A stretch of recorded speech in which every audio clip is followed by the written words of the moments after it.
Hello everyone, this is Gaurav here and welcome back to the channel. क्या हाल है भाई आप सभी के? उम्मीद है काफी अच्छे होंगे, घर में पढ़ाई लिखाई कर रहे होंगे। है यानी आज है 12 फरवरी और आर्ट्स वालों लोग का इंग्लिश कोर का एग्जाम 13 तारीख को होने वाला है और साइंस और कॉमर्स वालों का एग्जाम इंग्लिश कोर का 14 यानी 14 तारीख को होने वाला है। तो आप लोग तैयारी करते रहो, तैयारी मत छोड़ना, ठीक है। कॉमर्स वाले लोग के लिए एक दिन बच रहा है, लेकिन आर्ट्स वाले लोग के लिए एक दिन भी नहीं है, क्योंकि आज का ही दिन सिर्फ आप लोग के पास है 12 तारीख। और ये आप लोगों को वीडियो आ रहा होगा 12 तारीख को। इससे पहले मैंने एक वीडियो अपलोड किया जिसमें कि मैंने बताया था पोइट्री सेक्शन का इंपॉर्टेंट 50 एमसीक्यूज फ्लेमिंगो बुक से, ठीक है। तो इस वीडियो में हम लोग बात करेंगे कि पोइट्री सेक्शन से किस किस टाइप का सब्जेक्टिव क्वेश्चन पूछा जा सकता है आप लोग का बोर्ड एग्जाम में, जो कि होने वाला है 13 और 14 फरवरी को। तो चलिए बिना देर किए हुए वीडियो को शुरू करते हैं और देखते हैं किस किस तरह का सवाल है इस वीडियो में।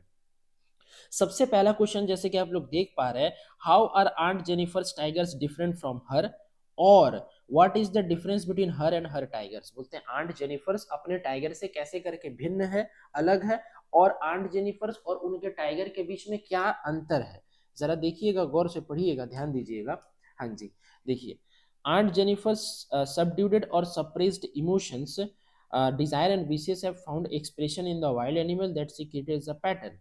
It must give her satisfaction as she expresses a sense of poetic justice or revenge. Aunt Jennifer's का जिंदगी में काफी दुख था, इसीलिए वो टाइगर्स बना करके अपना दुख को प्रकट करना चाह रही थी और एक तरह से रिवेंज यानी बदला लेना चाह रही थी जो उसके साथ अन्याय हो रहा था। What she is not, what she has not done, what she is not capable of doing have all been symbolically expressed through the fearless and prancing tiger ready to attack or defend. बोलता है कि भैया वो tiger के पास क्या था, freedom था, लेकिन उसके पास फ्रीडम नहीं था। टाइगर कहीं भी कुछ भी कर सकता था, लेकिन वो कुछ भी कहीं भी जा करके नहीं कर सकती थी, ठीक है। मतलब उसका बाउंडेशन था, उसको रेस्ट्रिक्शन था, उसको बाधा डालता था सबको ही। दूसरा देखो क्या है, aunt Jennifer's effort to get rid of her fear prove to be futile. Comment, futile मतलब व्यर्थ। आंट जेनिफर्स अपना जो एफर्ट लगाई है अपना डर को खत्म करने के लिए, वो एकदम व्यर्थ है। कैसे? देखो, Aunt Jennifer's live in constant fear of her husband. उसका हस्बैंड से उनको बहुत डर लगता था। She was very weak and frail, वो बहुत ही कमजोर थी। She could never stand up boldly against her tyrannical husband, वो अपना हस्बैंड के खिलाफ कभी खड़ी नहीं हो सकी। She she revolted silently in her own way, that is by creating tigers on a panel to symbolize her wish to be strong, fierce and free like the tigers. वो कभी भी अपना हस्बैंड के खिलाफ खड़ी नहीं हो पाई, लेकिन वो रिवॉल्ट की यानी कि आवाज उठाई, प्रोटेस्ट की इन अ साइलेंट वे। कैसे करके सर? वो टाइगर बनाती थी एम्ब्रॉयडरिंग करके पैनल में, और ये बताना चाह रही थी कि टाइगर जैसा फ्री है, मुझे भी वैसा ही फ्री होना है।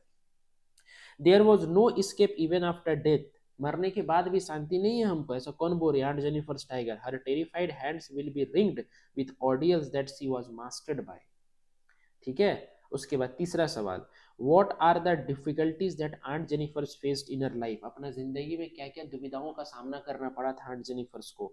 Aunt Jennifer led a miserable life, Aunt Jennifer's बहुत ही दुखदार जिंदगी जी रही थी, दुखमयी जिंदगी। She was probably dominated by a husband, वो हस्बैंड से, उनका हस्बैंड उनको बहुत परेशान करता था। बीइंग टिमिड, डरपोक होने के कारण, she could never stand up boldly against him, उसके विपक्ष में कभी खड़ी नहीं हो पाई अपने हस्बैंड की, वो aunt Jennifer. And bore her suffering like a caged bird, और वो अपना ऐसे करके सफर करती थी जैसे करके एक पक्षी अपन पिंजरा में करती है। She seemed to be constantly in fear of her husband and was all the time nervous and scared. उनको पता, ऐसा उनको प्रतीत होता था कि वो हमेशा उनको अपना हस्बैंड का डर में ही रहना है और हमेशा ही क्या, नर्वस रहना है, ठीक है। चलो आगे, have you ever stopped at the road side stand, what have you observe there. क्या तुम कभी भी रोड साइड स्टैंड के पास रुके हो, और अगर रुके होंगे तो क्या देखे थे?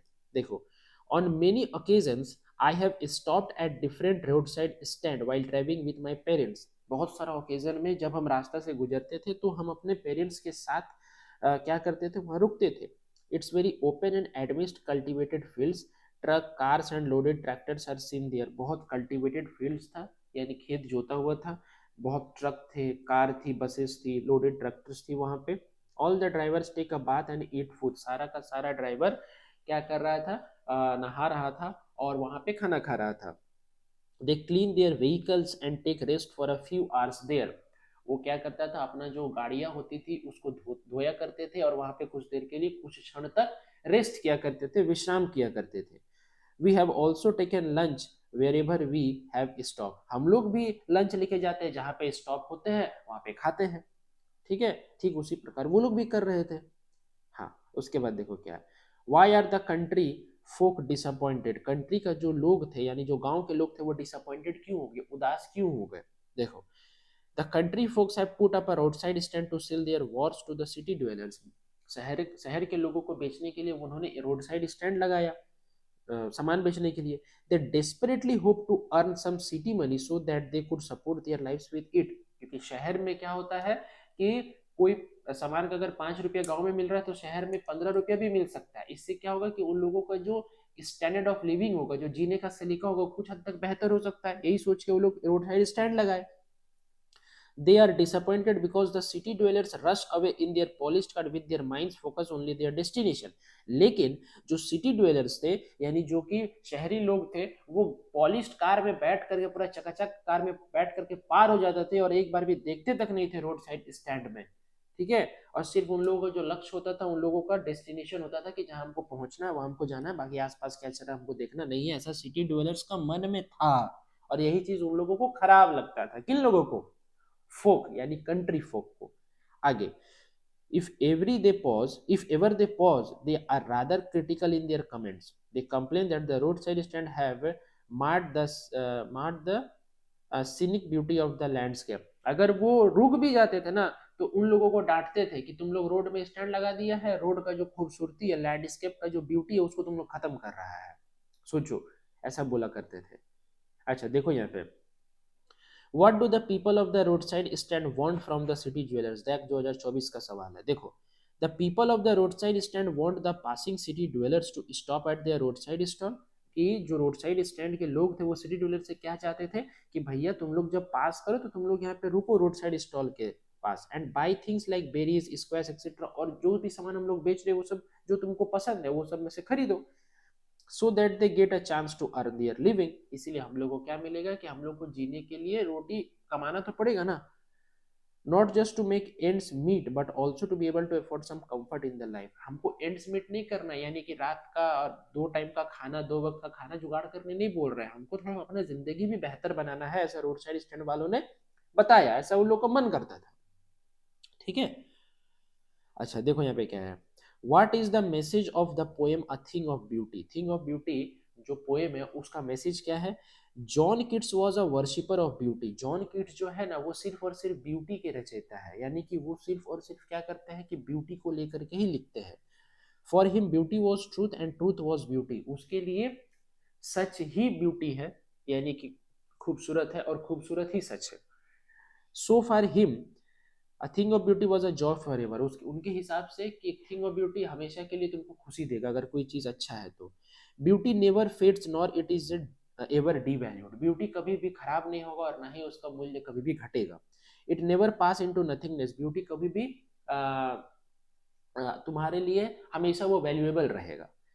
when we are full of sorrows and suffering, जब हम लोग के पास बहुत ही दुख और कष्ट होगा, some form of beauty comes to our rescue, इस हम लोग क्या करते हैं कि जो हम लोग जिंदगी जीते हैं उसमें से जो अच्छा वाला क्षण होता है, दुख के समय उस चीज को याद करके हम उस दुख को कम कर सकते हैं। It removes our sadness and sorrow, हम लोग का जो दुख है और पीड़ा है उससे खत्म हो जाएगा। And give us Joy and pleasure, और हम लोग को खुशी महसूस होगा। दस beauty is a boon for human being, इसीलिए जो खूबसूरती है वो ह्यूमन बींग्स के लिए, मनुष्य जीवन के लिए आशीर्वाद है। ऐसा कौन कहते हैं? जॉन किट्स कहते हैं पोएम में अपना थिंग ऑफ ब्यूटी में।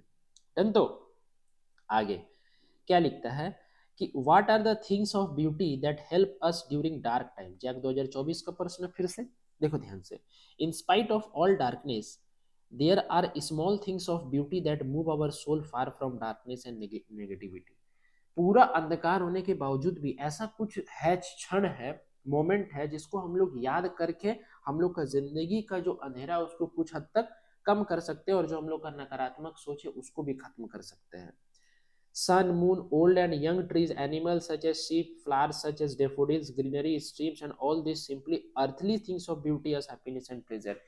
चांद है, सूरज है, डेफोडिल फ्लावर्स है, पेड़ पौधे हैं, नदी नहरें हैं, ये सब को देख करके हम लोग क्या कर सकते हैं, अपना जिंदगी को खुशहाल बना सकते हैं। ठीक है, आगे, what is beauty, why is beauty a thing of joy for ever. देखो, thing of beauty joy for ever कहा गया है किनके द्वारा, जॉन केट्स के द्वारा। कैसे? Beauty has a quality of enchantment, beauty gets imprinted in heart and mind. कोई भी चीज अगर सुंदर है तो हम लोग का दिल और दिमाग में छप जाता है वो चीज। Once enchanted by it, one can't forget it. अगर एक बार कोई चीज आपको मोह लिया तो आप उसको चाह करके भी नहीं भुला सकते। It remains there as a bliss of solitude, it strikes the memory once in a while but throughout life, so it's a joy for ever. इसीलिए पूरा जिंदगी भर आप उसको याद रखते हैं, कोई चीज अगर आपका मन दिल और दिमाग में छप जाता है, और इसीलिए इसी को कहा जाता है जॉय फॉर एवर। तो आगे बढ़ते हैं। बोर नहीं ना हो रहा हो, हाँ, बोर बोर मत होना, ठीक है। हाँ, क्योंकि देखो बाबू, पढ़ना तो पड़ेगा बच्चा, कोई उपाय तो है नहीं, ठीक है। हाँ, इसीलिए ध्यान से आराम से देखते चलो, ताकि क्या होगा कि एग्जाम निकलते चला जाएगा, और जिस दिन एग्जाम आएगा ना, रिजल्ट आएगा ना एग्जाम का, अरे भाई साहब पूरा लगा दे रहा है स्टोरी स्टेटस पूरा, आप बिंदास एकदम तगड़ा वाला क्या। हाँ, तो इसीलिए कि पढ़ो तो रिजल्ट वाले दिन खुशी होगा, और ऐसा मत पढ़ो कि रिजल्ट वाले दिन दुख होगा कि अरे सर थोड़ा और पढ़ लेते तो अच्छा नंबर आ जाता सर, और 2 4 5% बढ़ जाता। ये सब मत करो, ठीक है। देखो पता है, जिंदगी का हर एक क्षण, हर एक मोमेंट उस हिसाब से जियो जिस हिसाब से सब जीता है, समझे। जैसे मान लीजिए 10 बच्चों को खड़ा कीजिएगा तो 9 ही बच्चा ऐसा होगा जो कि पढ़ रहा है, 8 ही बच्चा ऐसा होगा जो कि पढ़ रहा है, 2 ही बच्चा ऐसा होगा जो नहीं पढ़ रहा है। तो जो नहीं पढ़ रहा उसका जिंदगी बहुत कठिन होने वाला है आगे जा करके, ठीक है। पेट में अगर विद्या है ना, तो आप कभी भी भूखे नहीं मर सकते हैं, सबसे पहला बात। और दूसरा बात यह है कि आपका जो बोलने का लहजा है, कहने का, बात कहने का जो लहजा है और जो विचार है आपका, वो इतना अच्छा होगा ना कि सामने वाले के साथ दो बात कीजिएगा ना तो उनको महसूस होगा कि नहीं, सही में जो सामने में इंसान है उसके पास कुछ है विद्या, समझे। हाँ, और इससे क्या होगा ना कि आप लोग के अंदर विनम्रता भी आएगा। आप तो सुने ही है, विद्या ददाति विनयम। अब पढ़ ले, ठीक है। हाँ, यही बात बोलेंगे हमेशा कि पढ़ो ध्यान से, आराम से, क्योंकि आपके पीछे हर एक टीचर का मेहनत है, हर एक टीचर मेहनत कर रहे हैं आपके पीछे। वो आंख सुझा ले रहे हैं, पता है, डार्क सर्कल हो जा रहा है टीचर का, लेकिन फिर भी वो नहीं छोड़ रहे। क्यों पता है? क्योंकि उनको पता है कि थोड़ा मेहनत हम कर देंगे तो बच्चा मेरा मेहनत देख करके वो पढ़ने लगेगा कि जब टीचर इतना मेहनत कर सकता है, शिक्षक इतना मेहनत कर सकता है, तो हम क्यों नहीं कर सकते हैं, ठीक है। चलो, नेक्स्ट क्वेश्चन क्या है, देखो, life is what it is about. ज्यादा ज्ञान दे दिए क्या? हाँ, तो ज्यादा ज्ञान दिया तो रखो पॉकेट में। Life is what it is about, समझा ना। हाँ, पढ़ना पढ़ना पढ़ना, ठीक है। चलो, अपार्ट फ्रॉम जोक्स शुरू करते हैं फिर से। Life is what it is about, life वो है जो कि लाइफ है। How is keeping quiet related to life, keeping quiet कैसे करके लाइफ से रिलेटेड है, देखो ध्यान से। Keeping quiet is related to life because in life we need to pause for a moment and introspect. देखो, जिंदगी में क्या होता है ना, कभी कभी चुप हो जाना पड़ता है ताकि मेरे अंदर क्या चल रहा है उस चीज को हम समझ सके। It is only when we introspect that we realize the consequences of our actions are able to correct them। और अगर कुछ हम भूल कर रहे हैं तो उसको ठीक करने का प्रयास करें। और ये कब होगा? जब आप शांत बैठे रहोगे तब महसूस करोगे खुद। Introspection will help us all live in peace and harmony and also understand ourself. Introspection हम लोग को ये बताता है कि कैसे करके शांतिपूर्वक रहना है, और हम लोग को खुद से खुद का पहचान करवाता है। It will help us when we are sad so that we don't threaten ourselves with death. Keeping quiet will nurture good thoughts within us just like Mother Earth। अर्थ के जैसा हम लोग के अंदर भी क्या अच्छा चीज समझने का और विचार, अच्छा विचार रखने का प्रयास करने बोलता है कौन? Keeping quiet. उसके बाद देखो, हर एक क्वेश्चन का सिर उड़ गया है।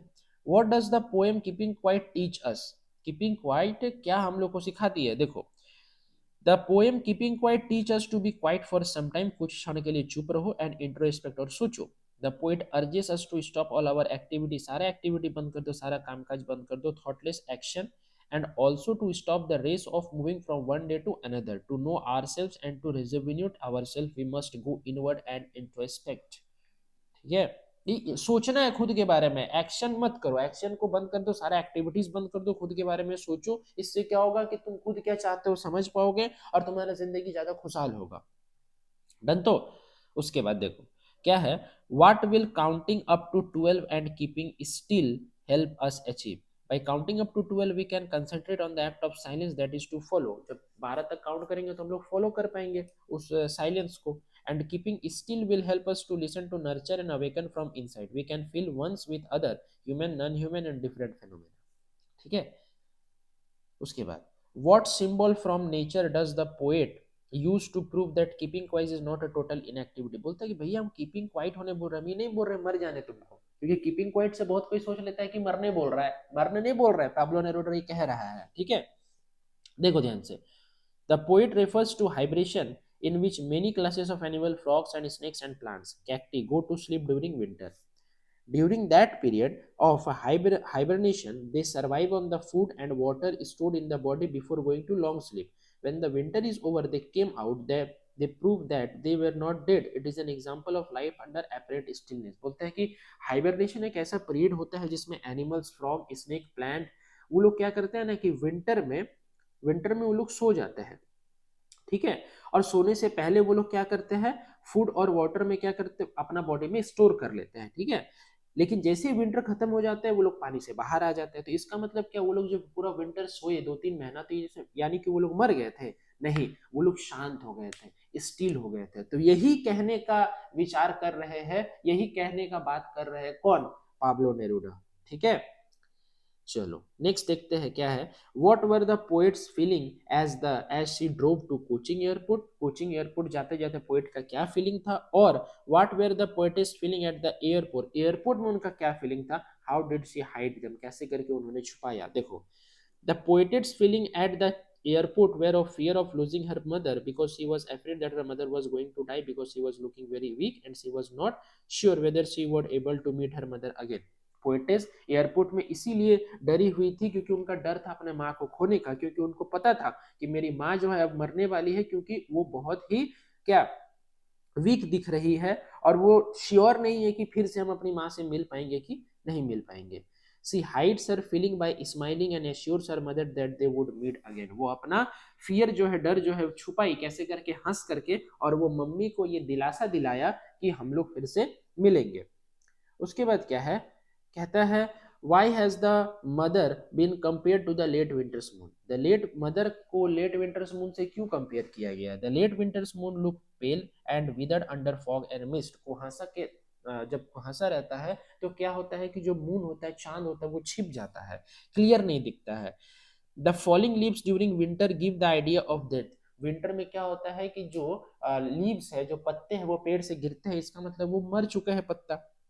हर mother too has attend the age of 66। इसीलिए माँ का एज भी 66 साल हो गया, 66 हो गया। सी टू इज पेल, वो भी मुरझा चुकी है। And had lost her glow on her face, और उनका जो फेस में ग्लो है वो भी चला गया है। So the poetess has compared her to the late winter's moon. इसीलिए जो पोएटिस है वो लेट विंटर्स मून से कंपेयर किया गया है। ठीक है, उसके बाद why are the young trees described as sprinting in the poem my mother at 66। my mother at 66 वाला पोएम में young trees sprinting का मतलब क्या है। the young trees running spiritedly in the opposite direction stand up in sharp contrast to the poet's aged and pale looking mother। the tree symbolizes youth and life। जो tree है वो youth को दिखा रहा है, जिंदगी को दिखा रहा है। whereas the old mother represent the old age and moving towards the grave। लेकिन उसकी जो मम्मी है उनका एज बहुत ज्यादा हो गया और वो डेथ के तरफ, मृत्यु के तरफ खींचा चली जा रही है। This symbolizes the quick passage of time that has brought old her to age. जो ट्रीज है वो ये दिखाता है कि कैसे करके एक इंसान का जिंदगी युवावस्था से कहाँ चला जाता है, वृद्धावस्था में। ठीक है, तो आई होप आप लोग को वीडियो पसंद आया होगा। इसमें मैंने काफी ज्यादा इंपॉर्टेंट सवाल करवाया आप लोगों को, कि जो कि आप लोग का एग्जाम में पूछे जाने का चांसेस है। तो वीडियो को ज्यादा से ज्यादा शेयर करना अपने सारे दोस्तों तक। मेरे चैनल में नहीं हुआ तो चैनल को सब्सक्राइब कर लेना और बेल आइकन को प्रेस कर देना। वीडियो पसंद आए तो वीडियो को लाइक करना। Till then bye bye, wish you all the very best for your exam. Keep growing and keep learning.